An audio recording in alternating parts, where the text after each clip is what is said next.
పూరా local. Hi hello నమస్తే, welcome to పూరా లోకల్. కార్లో కూర్చున్న కాలుష్యం కమ్మేస్తోంది. అవును, ఇది నిజమే. డోర్లు వేసుకొని అద్దాలు మూసేసిన కార్బన్ మొనాక్సైడ్ వంటి హానికర వాయువులు లోపలికి చచ్చుకు వచ్చే ప్రమాదం ఉందని నిపుణులు హెచ్చరిస్తున్నారు. గతంలో కాలుష్య నియంత్రణపై అధ్యయనంలో పాల్గొన్న పీసీబీ నోడల్ అధికారి డి ప్రసాద్ ఈ విషయాన్ని వెల్లడించారు. మరమ్మతులకు గురైన వాహనాలు కొత్త కారులో నగరంలో ప్రయాణించి కాలుష్య స్థాయిలను అంచనా వేసినట్లుగా తెలిపారు. డోర్ లైనర్లు, ఏసీ వెంట్స్, ఏసీ ఫిల్టర్ల విషయాలలో జాగ్రత్తలు తీసుకోకపోతే హానికర వాయువులు లోపలికి వచ్చి కాలుష్య ప్రభావం పెరుగుతుందని నిర్ధారించారు. కార్ లైనర్లు, ఫ్లోర్ మ్యాట్ల వల్ల హానికరమైన బెంజిన్, ఫార్మాలిటీహైడ్, కార్బన్ సమ్మేళనాలు విడుదలవుతున్నాయని నిపుణులు చెప్తున్నారు.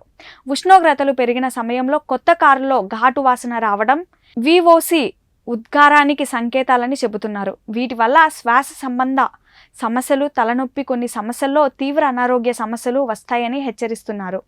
కారు ఎక్కినప్పుడల్లా పడే దుమ్ముని అలాగే ఉంచడంతోనూ ఆరోగ్య సమస్యలు ఉత్పన్నం అవుతున్నాయి. ఎయిర్ ఫిల్టర్లు పాడైపోయినా పట్టించుకోకపోవడం, డోర్ లైనర్లు విరిగిపోయినా పాడైన కొత్తవి బిగించుకోకపోవడంతో వాయువులు కారు లోపలికి చొచ్చుకొచ్చి ప్రయాణించే వారిపై ప్రభావం చూపుతాయి. రబ్బర్, ప్లాస్టిక్, కార్పెట్, ముడి పదార్థాలతో చేసే ఉత్పత్తుల నుంచి VOC అధికంగా విడుదలవుతోంది. కాలుష్యాన్ని తగ్గించేందుకు లో VOC మెటీరియల్ లైనర్లను ఎంపిక చేసుకోవాలి. డోర్ లైనర్లను ఎప్పటికప్పుడు గమనిస్తూ పాడైతే మార్చాలి. ఎయిర్ ఫ్రెషర్లను వినియోగించడం ప్రమాదమే. ఇవి ఇప్పటి వరకు ఉన్న అప్డేట్స్. మరిన్ని అప్డేట్స్ కోసం చూస్తూనే ఉండండి పూరా లోకల్.